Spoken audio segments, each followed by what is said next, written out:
haragada jacaylkiyo xayndabka caashaqa in xumaan ka talisiyo xaasid lagama waaye ka xijaaban keenuye ka xidhxidho albaabada. fanaanada caanka ah ee Yurubgeeyo ayaa waxay ceeb ka raacday showgii ay doodaysay inay gudaha Djibouti ku qabsato halkaasi oo ay dad yari ka soo qayb galeen. fanaanada caanka ah ee Yurubgeeyo ayaa dhawaan shaacisay in ay show waali ah sidoo kalena ay dad fara badan ka soo qayb gali doonaan ay halkaasi ku sheegtay. waxaana sheegtay in dhammaan dadka reer Djibouti ee xiiseeya fanka inay isugu yimaadaan show ay halkaasi ku qabanayso. hase haatee showga sida ay filanaysay fanaanadu ma ay noqon oo waxa ay noqotay fajiciso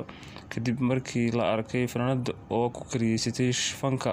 gaar ahaan showga halkaasi ay damacsaneed inay ku qabsato. waxaana runtii aad noqotay mid looga xumaado maadaama fanaanadu ay shacbiyad fara badan ku lahayd bulshada Soomaalida dhexdeeda waxaana ka mid tahay fanaaniinta ugu cadcad bulshada Soomaalida. halkaasina showgii ugu horeeyay ay ku qabsato uu noqday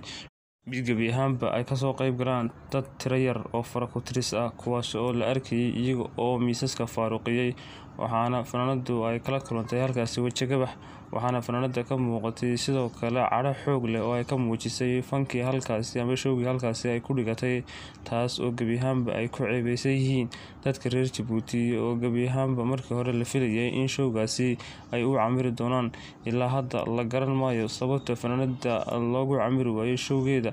maadaama ay 3 cisho ka hor shaacisay sheegtayna in showgaasi uu noqon doono mid kala kacsan oo dad fara badan ay ka soo qayb gali doonaan. fanaaniin fara badan oo caan ah ayaa hadda waxay ku sugan yihiin gudaha Djibouti halkaas oo ugu horeeyo fanaanada caanka ah ee Khadra Sidimo sidoo kale Ugbaad Aragsan iyo Yurubgeeyo halkaasina lagu sheegay in kooxo ay ka wadaan kuwaas oo fankooda dib u soo nooleynaya. hase haatee ilaa hadda Khadra Sidimo iyo Ugbaad Aragsan kamay hadlin xaaladii ugu dambeysay ee qabsatay Yurubgeeyo taas oo gabi ahaanba ahayd mid gabi ahaan fajiciso ku noqotay maadaama la filayay in showgaasi uu noqdo mid kala kacsan oo bulshadu ay ka soo qayb gasho. fanaanada ayaa heeso fara badan waxay u diyaarisay in gabi ahaanba ay kaga soo qayb gasho. hase haatee masraxii iyo goobtii ay islahayd waa la soo buuxinaya ayaa gabi ahaanba noqday mid haawanaya taas oo la arkayay iyada oo meel cidlo ah ka heesaysa fanaanada sidoo kalena dad fara ku tirisa ay ka soo qayb galeen showgeeda. isku soo wadaduubo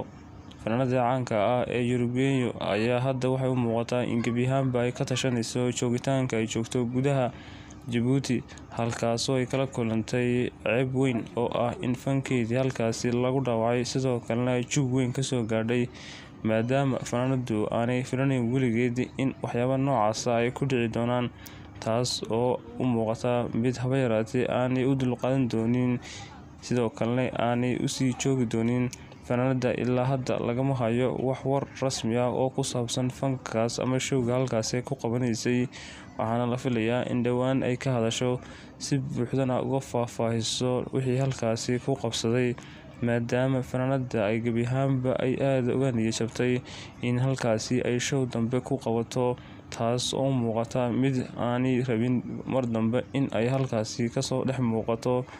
hase haatee fanaanadan ayaa waxaa la filayaa in dhawaan ay soo gaadho magaalada Hargeysa ee caasimadda u ah Somaliland.